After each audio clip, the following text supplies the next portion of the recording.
A UNC medical plane crashes this morning trying to land at RDU Airport. The crash landing forcing all activity at RDU to come to a standstill for hours. A doctor and a pilot rescued and recovering tonight as the travel there resumes for the evening. And new here at 6 o'clock, we have this new video of the wreckage of that single-engine turboprop plane being moved from the crash site. This happening just moments ago, that plane being put on a flatbed truck. It'll now go to a secure location where the NTSB will go over it with a fine-tooth comb. Thanks so much for joining us for Eyewitness News at 6 o'clock. I'm Lauren Johnson. Hi, everyone. I'm Steve Daniels. Eyewitness News was first to tell you about this, first on the air with the breaking news. And tonight we have an update on both the pilot and the UNC doctor as investigators work to try to figure out how it happened. We're bringing all that to you with live team coverage tonight. DeJuan Hogard has the travel impact. Josh Chapin has news about the UNC physician. But first, let's begin with Cindy Bay on the ground at the airport. Hi, Cindy. Hey, Lauren and Steve. Yeah, well, we've been on the scene for at least 6 hours by now, and officials have been working the scene all day, basically. And so we're now at the point where we saw the plane being put onto the flatbed. Now, the NTSB and FAA had taken over the investigation, and so this plane will be moved to an off-site facility for further examination. Raleigh-Durham International Airport was brought to a standstill as crews worked to save 2 people from a plane crash. UNC Health's Dr. Paul Chelminsky was on board with Art Johnson, who's the pilot of the UNC Air Operations medical plane, when they crashed after a missed approach to the airport, according to eyewitnesses.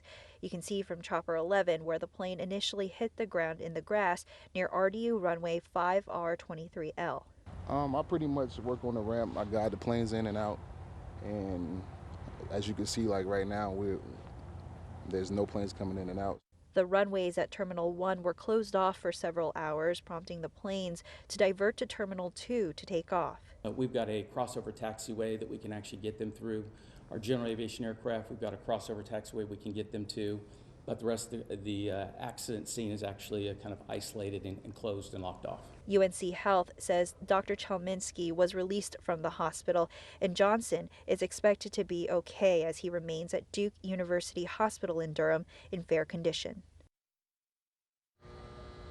And so here's a closer look at that wreckage being taken onto the flatbed. Now, as of 6 o'clock, the secondary runway where the crash site is still remains closed. We don't expect any immediate details from the NTSB as to the cause of the crash during this on-scene phase of the investigative process. They say that it could take up to 30 days for their preliminary report to come out, and we'll continue to stay on top of that. Reporting at RDU, Cindy B, ABC 11 Eyewitness News. Cindy, thank you. And let's take a look at what investigators are looking at right now. Here's a diagram of the airport. This is the runway where that pilot was cleared to land. It's runway 32, running perpendicular there to Terminal 1. The NTSB says the pilot had a missed approach, meaning something was wrong with his lineup there on the runway. According to an eyewitness who's a pilot at the airport, that pilot then tried to do what's called a go-around, tried to come back again for a second try, and as he was going up in the air trying to gain altitude, he was having trouble, and the left wing dipped down, and that's when the plane crashed. The NTSB will also take a look at this, the incoming flight. This is the flight-aware animation, the flight from Wilmington to RDU. No apparent problems there with either the flight speed or the altitude. No weather problems either at the RDU airport. 9-mile-an-hour winds and clouds at about 10,000 feet. So weather will likely be ruled out. Just some of the things the NTSB will be focusing on as they try to figure out what went wrong, Lauren. All right, let's bring in Josh Chapin now. And Josh, you're looking into who this UNC doctor is. We understand he practices internal medicine. What else have you found out? Well, Lauren, it's clear that Dr. Paul Chelminsky is a pillar in his community here in Chapel Hill, here in Orange County for many, many years. We stopped by his home very briefly, chatted with his wife in Carborough this afternoon. He is home there resting. She told me again very briefly in our conversation that all things considered, he is doing okay. We'll get you to a photo now of Dr. Chelminsky. As you guys mentioned, he's an internal medicine specialist here at UNC Health. Nearly all of his training, his medical school, residency fellowship, also done here here in Chapel Hill. Dr. Chelminsky served on the Board of Health for Orange County for nearly a dozen years. We also found that he was the principal investigator in an RTI study that was trying to reduce opioid use among folks not benefiting from it. As you know, by now he was coming back from Wilmington. He had just given a lecture to folks down at New Hanover Regional Medical Center, was flying back home to this area when that plane went down. The pilot, we have learned, is Art Johnson. He is at Duke University Hospital in Durham in fair condition. Art is a pilot for UNC Air, and according to their website, they fly about 5 to 7 flights per day with a couple of folks on board at a time. They take faculty, clinical staff, and residents to clinics around the state from Asheville to Wilmington. We have also reached out this afternoon to Novant Health. They are the ones that manage the New Hanover Regional Medical Center, to try and get some more specifics about Dr. Chelminsky's lecture, to talk to some folks who were there, could tell us a bit more about what he was lecturing about. When we do get that information, we'll pass that along to you. We'll certainly be following this story into the night right here on Eyewitness News. Stephen, Lauren, back to you. Yeah, doing something he deeply loved today on his way back home. Josh Chapin, thank you. Yeah. The other big story unfolding at the airport is the ongoing impact for air travelers. There was a ground stop, meaning flights could not take off or land this morning. Right now, so far, there have been 110 delayed flights at the RDU airport, meaning somewhere more than 10,000 passengers or so impacted. Dewan Hogard covering that. I know you're hearing from a lot of people who've had some frustrations today, Dewan.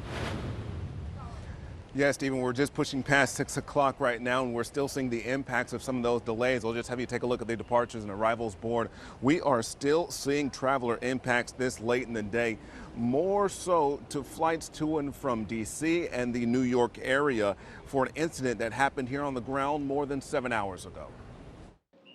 This morning started off like any other morning at RDU Airport until the crash and the FAA issuing that ground stop that impacted all outgoing and incoming flights. Yeah, initially they were told that there was an emergency at Raleigh and that they were diverting to Charlotte. That's what they told them on the aircraft. Laura Goddard and her husband Brian were waiting for their son, who they haven't seen since Thanksgiving. Meanwhile, arrivals and departures were on a pause as other travelers were rerouted to nearby Greensboro. Those travel disruptions mean delays for everyone involved. Ron Cooney was waiting for his wife to get here from Texas. He didn't mind that he'd have to wait a little while longer for her to arrive. They have a plan. They have contingencies for everything, and this is just another contingency. And same goes for Loyan Doyle and her family en route to Europe, and their flight getting pushed back. Check your flights before you leave the house. Number one thing. And this is why you say that? Yep. And still get to the airport early. Not Lauren Doyle. She just happened to be a travel agent when I ran into her earlier today. Her and her family, they're on the plane now. They are headed to their European vacation. And we have watched throughout the day the number of delays in and out of RDU creep up hour by hour. It is the expectation of everybody, including the airport staff here, that flight operations will resume to normal once they open up full flight activity across the way over at Terminal 1. We're live at RDU Airport tonight. Dewan Hogard, ABC 11 Eyewitness News. Lauren Doyle was speaking with some authority, That's but we now right. know it's some experience. Yeah. She knows what she's doing. Glad she's on her way to Europe now. Yes, Dewan, thank you. When breaking news happens, we hope you'll trust Eyewitness News to keep you informed. We were first on the air here on Eyewitness News and ABC11.com when that crash happened this morning. And you can always get the latest breaking news on the ABC 11 mobile app on your phone or checking us out at ABC11.com.